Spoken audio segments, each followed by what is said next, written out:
வணக்கம். மாநில செய்திகள் வாசிப்பவர் சுமித்ரா ரத்னம்.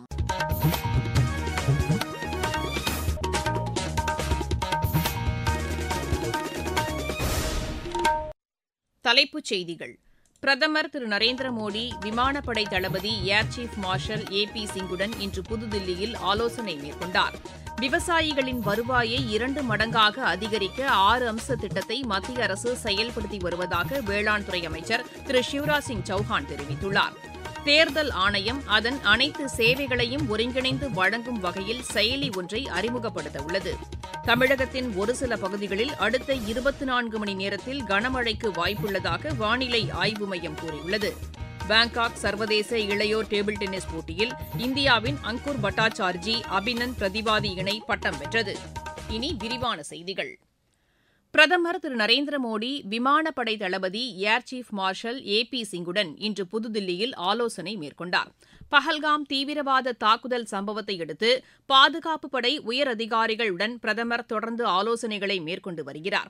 இதற்கிடையே ஜம்மு காஷ்மீர் எல்லைப் பகுதியில் பாகிஸ்தான் படையினர் தொடர்ந்து 10வது நாளாக அத்துமீறி தாக்குதல் நடத்தி வருவதாகவும் இதற்கு ராணுவம் உரிய பதிலடி கொடுத்து வருவதாகவும் மத்திய அரசு கூறியுள்ளது.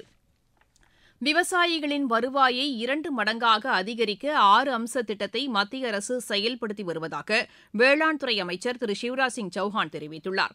இன்று புதுதில்லியில் மரபணு பகுப்பாய்வு செய்யப்பட்ட 2 நெல் ரகங்களை வெளியிட்டு அவர் பேசினார். நாட்டிலேயே முதல் முறையாக இந்த நெல் ரகங்கள் வெளியிடப்பட்டுள்ளதாக அவர் தெரிவித்தார். உற்பத்தியை அதிகரிக்கவும் செலவினங்களை குறைக்கவும் இந்த புதிய ரகங்கள் உதவிடும் என்று அவர் கூறினார். இதற்கு காரணமான வேளாண் விஞ்ஞானிகளுக்கு நன்றி தெரிவித்துக் கொள்வதாகவும் அவர் குறிப்பிட்டார். இந்திய வேளாண் ஆராய்ச்சி குழுமத்தின் விஞ்ஞானிகள் ஆராய்ச்சியின் பலன்களை விவசாயிகளுக்கு நேரடியாக கொண்டு போய் சேர்க்க வேண்டும் என்றும் திரு சிவராஜ் சிங் சௌஹான் தெரிவித்தார். இதற்கிடையே இந்த புதிய நெல் ரகங்கள் அதிக மகசூலை தரக்கூடியது என்று இந்திய அறிவியல் கல்வி மற்றும் ஆராய்ச்சி மையத்தின் பேராசிரியர் திரு த.வி. வெங்கடேஸ்வரன் எமது செய்தியாளரிடம் தெரிவித்தார். இந்த 2 நெல் வகைகளும் ஜெனடிக் இன்ஜினியரிங் என்று சொல்லக்கூடிய உயிரி தொழில்நுட்பத்தின் மூலம் உருவாக்கப்பட்ட விதைகளாகும். இந்த 2 நெல் வகைகளில் கமலா என்று சொல்லக்கூடிய நெல் வகை அதிக மகசூலை தரும்படியாக வடிவமைக்கப்பட்டுள்ளது. இதில் கூடுதல் நெல்மணிகள் உற்பத்தியாகும். டிஎஸ்டி பூசா 1 என்று சொல்லக்கூடிய 2வது வகை களர் நிலங்களில், அதாவது உப்பு கூடுதலாக உள்ள நிலப்பகுதிகளிலும் விளைந்து மகசூலை தரக்கூடிய வகையில் செயல்படும். சூரி என்ற பெயரில் தற்போது பயனில் இருக்கும் நெல் வகையை தான் மரபணு மாற்றத்தின் அடிப்படையில் கமலா என்ற மரபணு மாற்ற புதுவகை நெல்லாக உருவாக்கியிருக்கிறார்கள். TU1010 என்கின்ற நெல் வகையை மரபணு மாற்றம் செய்துதான் பூசா டிஎஸ்டி 1 என்கின்ற 2வது வகை மரபணு மாற்ற அரிசியை தயார் செய்திருக்கிறார்கள். 20 நாட்கள் முன்பாகவே இதில் விளைச்சல் நாம் காண முடியும். இதே போல 1 ஹெக்டேருக்கு சுமார் 1 டன் கூடுதல் விளைச்சல் தரும் என்று விஞ்ஞானிகள் கருதுகிறார்கள். தேர்தல் ஆணையத்தின் அனைத்து சேவைகளையும் ஒருங்கிணைந்து வழங்கும் வகையில் கைபேசி செயலி ஒன்று அறிமுகப்படுத்தப்பட உள்ளது. தற்போது செயல்பாட்டில் உள்ள 40 செயலிகளை ஒருங்கிணைத்து இந்த புதிய செயலி அறிமுகப்படுத்தப்பட உள்ளதாக தேர்தல் ஆணையத்தின் செய்திக்குறிப்பு தெரிவிக்கிறது. வாக்காளர்களின் நலனை கருத்தில் கொண்டு இந்த ஒருங்கிணைந்த கைபேசி செயலி உருவாக்கப்பட்டுள்ளதாகவும் அதில் குறிப்பிடப்பட்டுள்ளது. நீங்கள் கேட்டுக்கொண்டிருப்பது மாநில செய்தி அறிக்கை.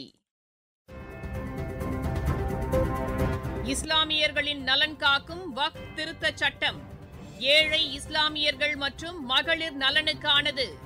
வக்ஃப் நிர்வாகத்தில் வெளிப்படைத்தன்மை, அனைத்து இஸ்லாமிய பிரிவுகளுக்கும் பிரதிநிதித்துவம், மகளிர் பிரதிநிதித்துவம் கட்டாயமாக்கப்பட்டுள்ளது.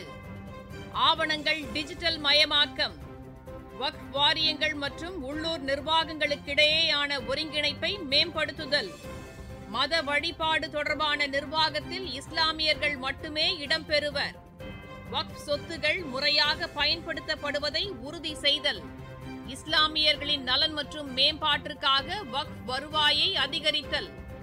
இந்த திருத்தச் சட்டம் சமூக நீதிக்கானது.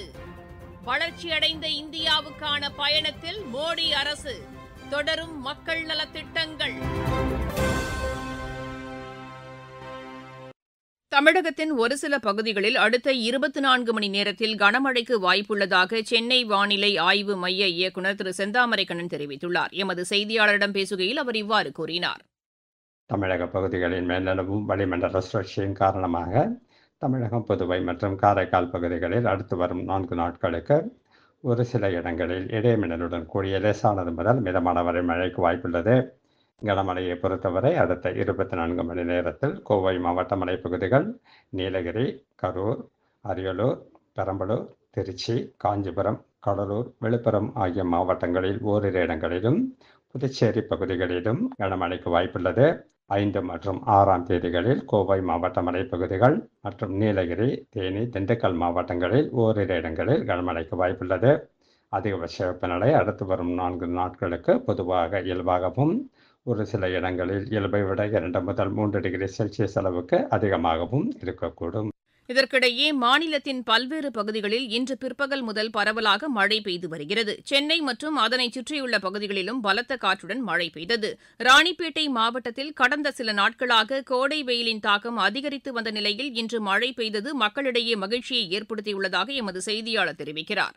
ராணிப்பேட்டை மாவட்டத்திலும் கடந்த சில வாரங்களாக கோடை வெயிலின் தாக்கம் 100 டிகிரிக்கு மேல் அதிகரித்து பெரிதும் பொதுமக்கள் பாதிப்பு அடைந்து வந்தனர். இந்த நிலையில் இன்று கத்திரி வெயில் தொடங்கிய நிலையில் காலை முதலே வெயிலினுடைய தாக்கம் அதிகரித்து காணப்பட்ட நிலையில் ராணிப்பேட்டை மாவட்டத்தில் உள்ள ஆற்காடு, கலவை, ராணிப்பேட்டை, வாலாஜா, சோளிங்கர், மேல்விசாரம், காவேரிப்பாக்கம், நெமிலி உட்பட்ட பல பகுதிகளில் 1 மணி நேரத்திற்கு மேலாக கொட்டி தீர்த்த மழையால் வெப்பம் தணிந்து குளிர்ச்சியான சூழல் நிலவியதால் தினந்தோறும் வெயிலின் தாக்கத்தில் பாதிப்படைந்து வந்த மக்கள் மகிழ்ச்சி அடைந்தனர். ராணிப்பேட்டையிலிருந்து சுமன். திண்டுக்கல் மாவட்டம் எட்டையாம்பட்டி கிராமத்தில் இன்று மீன்பிடி திருவிழா நடைபெற்றது. 1000க்கும் மேற்பட்டோர் இதில் பங்கேற்றதாக எமது செய்தியாளர் தெரிவிக்கிறார்.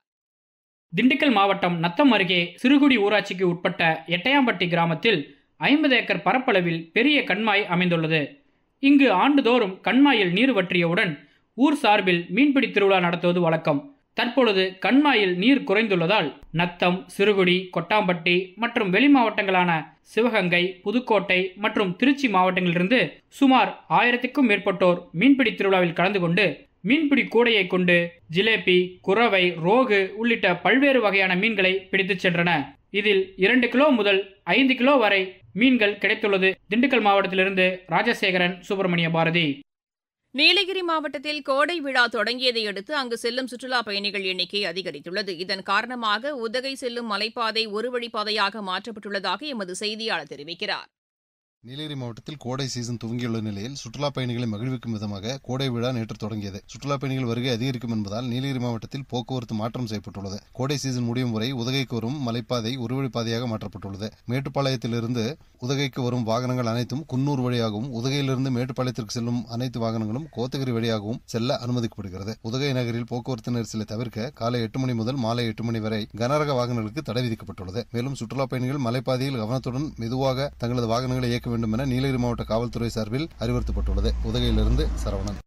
மாவட்டச் செய்திகள். மதுரை சித்திரை திருவிழாவை முன்னிட்டு தமுக மைதானத்தில் அரசு பொருட்காட்சியை மாநில அமைச்சர் திரு மூர்த்தி தொடங்கி வைத்தார். திருப்பூர் மாவட்டம் தாராபுரம் பகுதியில் இருசக்கர வாகனத்தில் சென்று கொண்டிருந்த போது பாலத்திற்காக தோண்டப்பட்ட குழியில் தவறி விழுந்து உயிரிழந்த தம்பதியின் குடும்பத்தினருக்கு தலா 3 லட்சம் ரூபாய் நிதி உதவியை மாநில அரசு அறிவித்துள்ளது. திண்டுக்கல் மாவட்டம் வத்தலக்குண்டில் கோடைக்கால கால்பந்து பயிற்சி முகாம் நடைபெற்று வருகிறது. விளையாட்டுச் செய்திகள். பாங்காக்கில் நடைபெற்ற சர்வதேச இளையோர் டேபிள் டென்னிஸ் போட்டியில் இந்தியாவின் அங்கூர் பட்டாச்சார்ஜி, அபினந்த் பிரதிவாதி இணை பட்டம் வென்றது. 19 வயதுக்குட்பட்டோருக்கான ஆடவர் இரட்டையர் பிரிவு இறுதி ஆட்டத்தில் இந்த இணை 11-7, 8-11, 11-8, 11-7 என்ற செட் கணக்கில் கொரியாவின் லீ ஜங்மோக், சாய் ஜிவூக் இணையை வென்றது. டெஹ்ரானில் நடைபெற்ற சர்வதேச குதிரை ஏற்ற போட்டியில் இந்தியாவின் சூர்யா ஆதித்யா வெள்ளிப் பதக்கம் வென்றார். பெருவின் லிமாவில் நடைபெற்று வரும் உலக இளையோர் பளுதூக்கும் சாம்பியன் போட்டியில் இந்தியாவின் பாருக் சௌத்ரி வெண்கலப் பதக்கம் வென்றார். மீண்டும் தலைப்புச் செய்திகள். பிரதமர் திரு நரேந்திர மோடி விமானப்படை தளபதி ஏர் சீஃப் மார்ஷல் AP சிங்குடன் இன்று புதுதில்லியில் ஆலோசனை மேற்கொண்டார். விவசாயிகளின் வருவாயை 2 மடங்காக அதிகரிக்க 6 அம்ச திட்டத்தை மத்திய அரசு செயல்படுத்தி வருவதாக வேளாண் துறை அமைச்சர் திரு சிவராஜ் சிங் சௌஹான் தெரிவித்துள்ளார். தேர்தல் ஆணையம் அதன் அனைத்து சேவைகளையும் ஒருங்கிணைந்து வழங்கும் வகையில் செயலி ஒன்றை அறிமுகப்படுத்த உள்ளது. தமிழகத்தின் ஒரு சில பகுதிகளில் அடுத்த 24 மணி நேரத்தில் கனமழைக்கு வாய்ப்புள்ளதாக வானிலை ஆய்வு மையம் கூறியுள்ளது. பாங்காக் சர்வதேச இளையோர் டேபிள் டென்னிஸ் போட்டியில் இந்தியாவின் அங்கூர் பட்டாச்சார்ஜி, அபினந்த் பிரதிவாதி இணை பட்டம் வென்றது. செய்தி அறிக்கை நிறைவடைகிறது.